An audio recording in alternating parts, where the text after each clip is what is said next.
Coach, it seems like in the game against Santa Clara, I think you had, I got here, 10 people who had scored and 23 off the bench. Coming into the year, did you think there'd be kind of a nice balanced attack like that?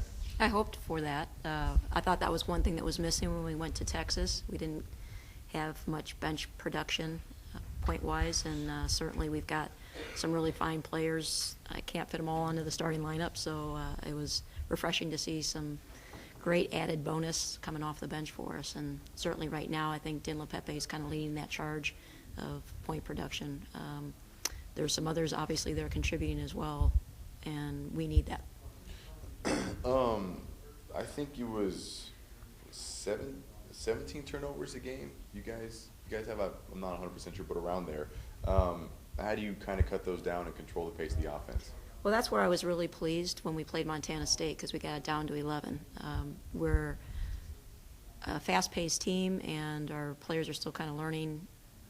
The zig and zag is what I call it. They're zig and zag turnovers where you think, oh, you're cutting, oh, you went the wrong direction.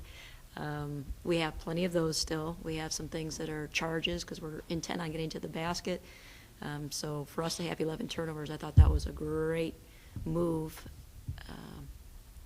Not necessarily up, but down in that department. That's certainly something that we can hope to emulate. And if we can get that thing under 10, boy, we're going to be in real business. Hannah Gilbert, she's almost averaging a double-double. Yeah. As a junior.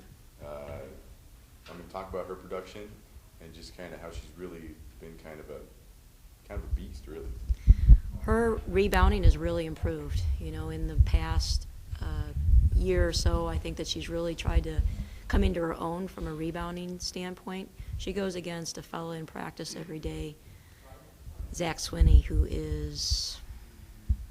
he seems like he's double her size, at least weight-wise, and she has that as a major challenge to try to keep him off the boards. And really, he probably requires 2 or 3 people like hanging all over his body to keep him off the boards. So she's challenged with that every single day, and it's certainly making her a better rebounder. From a point production standpoint, you know, we're trying to run as many things as we can to her so she gets some good opportunities at the bucket. She, when we faced Montana State, they played man the whole game, so I thought that she had a little bit more opportunities for scoring in that game. We're trying to get her moving a little bit better so that when we face a team like Santa Clara that plays a zone, she gets some touches on the block and in the high post, because she's pretty deadly from there, and certainly the short corner as well. So I think that she's really coming into her own and eager to see how she continues to develop this season. What do you know about Pepperdine? Pepperdine is very quick, athletic. They have a freshman, some people that know women's basketball, college basketball.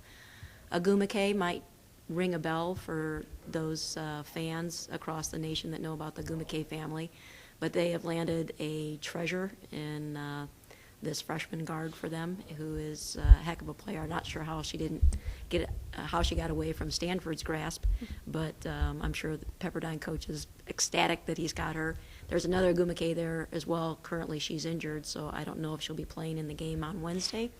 But you know, for a freshman guard averaging, 17 points a game, 20 attempts, she's a pretty confident player. I don't know that I would ever have 20 attempts in a game probably for a whole season. So she's clearly very confident and very skilled. So she's a major thrust for us. They also have some fine post play and other guard who's Allie Green, who's doing a lot of damage for them as well. Amanda Lovely is a player on our squad who's a junior. She transferred from Pepperdine, and so this will be an interesting homecoming of sorts for her. And then Saturday, coming home against Fresno State, kind of what are you guys hoping to have here with like a doubleheader with the men's team?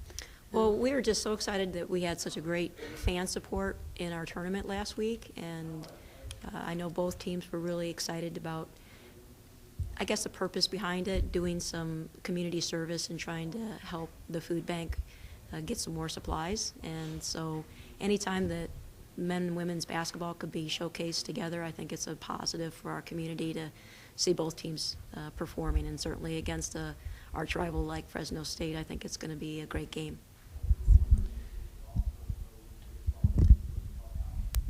So, Faith, what is the secret to shooting free throws and to coaching, to teaching players to shoot free throws as well as the Mustangs are doing? We are doing really well in that department. Some of it is having the right players that are fouled. Some of it is just spending time with that. The last couple weeks, I've asked the players to shoot 50 free throws a day, and some of the greatest free throw shooters of all time have probably shot 100, but they may not have attended Cal Poly and tried to survive academically while they're doing that. So I think spending time doing it, having a good routine, and we happen to have the #1 NCAA free throw champion on our staff in Kristen Iwanaga. So I think that she also is very helpful in trying to get them having the right arc having the good routine, having the right arc on the shot, and getting enough reps in. Right.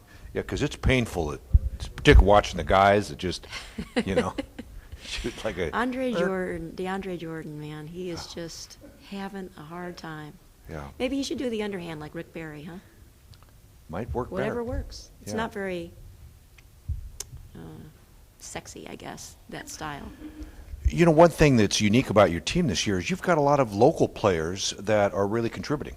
They are. I mean, you have Hannah Gilbert, obviously, and when we have Mary Kate Evans come in, she has pleased the crowd with three-point shooting ability, but she's really coming into her own as well. And then our two local girls, right now Lindsay Wolf is injured, but Heather Magical plays on the scout team for us and is doing an awesome job helping us prepare for these games.